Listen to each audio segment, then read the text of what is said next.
पागल झालं पाहिजे. रस्त्यावरती आपला ओरडत माणूस चाललेला आहे, काहीतरी बडबडतोय, पण इलियट फार सुंदर म्हणतो.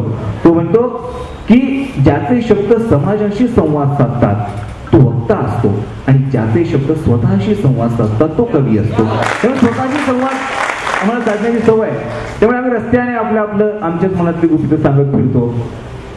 याची कवी एखाद्या कवीची बाजू कशी घेतो तर काकासाहेब कुसुमाग्रजांनी याचं फार सुंदर उत्तर दिलंय. ते म्हणतात, घरंदाज भिंतींना सुद्धा कान असतात, घरंदाज भिंतींना सुद्धा कान असतात, म्हणून आपण आपली गुपिती मोकळ्या रस्त्यांना सांगावी. म्हणून आम्ही आमची गुपितं सगळी मोकळ्या रस्त्यांना सांगत फिरतो.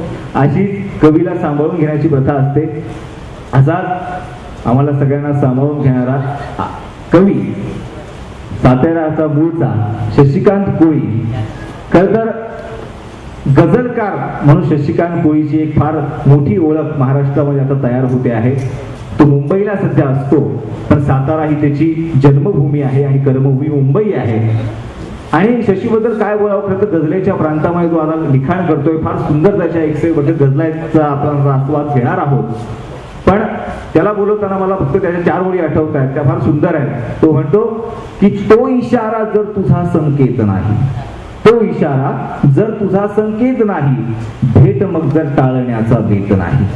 तो इशारा जर तुझा संकेत नाही, भेट मग जर टाळण्याचा बेत नाही. हृदय तुटते कसे काय सांगू तुला, आजही आवाज त्याचा येत नाही, आजही आवाज त्याचा येत नाही. असा शशिकांत कोळी त्याला मंचावर ती आमंत्रित करतो.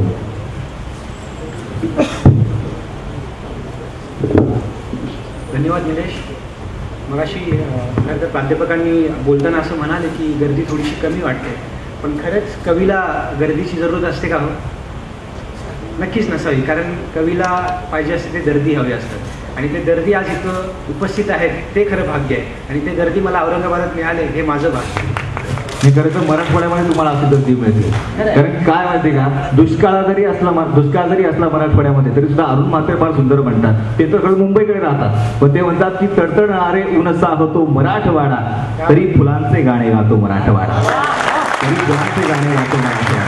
आणि या मराठवाड्यात मला यायची संधी उपलब्ध करून दिलेली त्याबद्दल काव्यधाराचा मनपूर्वक धन्यवाद. आणि यासोबत मी माझे काही शेर समोर मांडतो. सुरुवातीला काही एक म्हटला 2 शेर घेईल आणि अर्थातच गझल सादर करतोय, तर एक माफक अपेक्षा आहे की गझल असल्या कारणाने किमान दुसऱ्या ओळीला दाद यावी, हीच एक माफक अपेक्षा. तर गझलचा एक म्हटला मांडतो.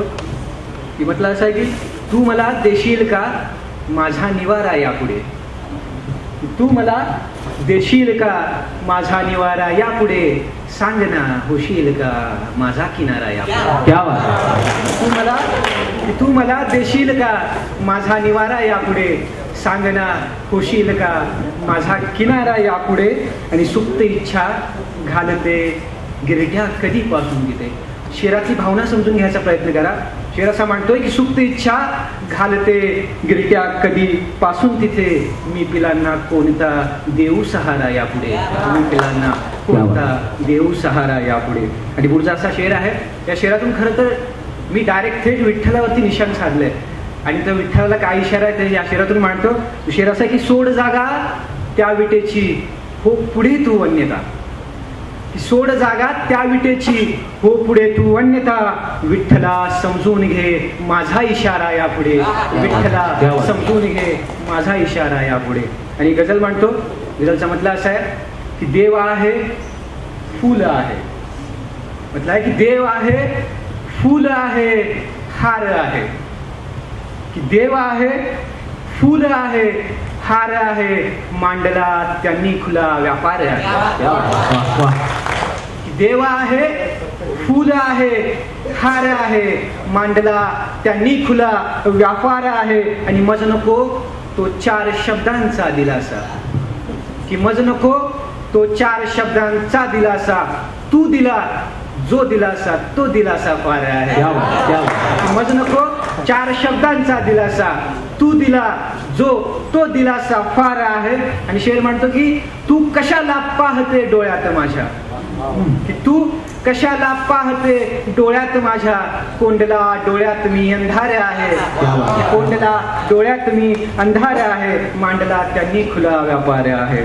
आणि पुढचा शेर असा आहे की संत झाले पंत झाले कैके येथे, की संत झाले पंत झाले कैके येथे. कोणते संत? जे आपल्या नावापुढे राम वगैरे लावतात, असा राम वगैरे असे ते संत. की संत झाले पंत झाले कैके येथे, पण तरी का रोज हा व्यभिचार आहे, पण तरी का रोज हा व्यभिचार आहे, मांडला त्यांनी खुला व्यापार आहे. आणि हा शेर थोडा माझ्या अगदी जास्ती जवळचा, रसूला जास्ती खरं तर आवडणारा हा शेर.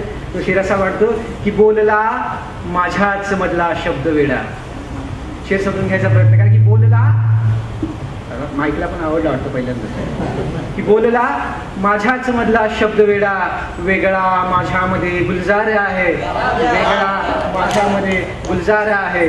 की बोलला माझ्याच मधला शब्द वेडा, वेगळा माझ्यामध्ये गुलजार आहे. आणि मुक्त केल्या मी जरा माझ्या दिशान, की मुक्त केल्या मी जरा माझ्या दिशान, पेटला माझ्या मनी एल्गार आहे. मुक्त केल्या मी जरा माझ्या दिशान, पेटला माझ्या मनी एल्गार आहे. आणि हा पुढचा शेर शेवटला जातोय या गझलच्या, एक वेगळ्या वास्तविकतेचा शेर. तो शेर असा म्हणतो की सत्य जेथे देव तेथे नांदतो बघ. मला दाद हवे तुमची या ओळीवरती, की सत्य जेथे देव तेथे नांदतो बघ, सुबक मूर्ती फक्त तर आकार आहे. सत्य जेथे देव तेथे नांदतो बघ, सुबक मूर्ती फक्त तर आकार आहे, मांडला त्यांनी खुला व्यापार आहे.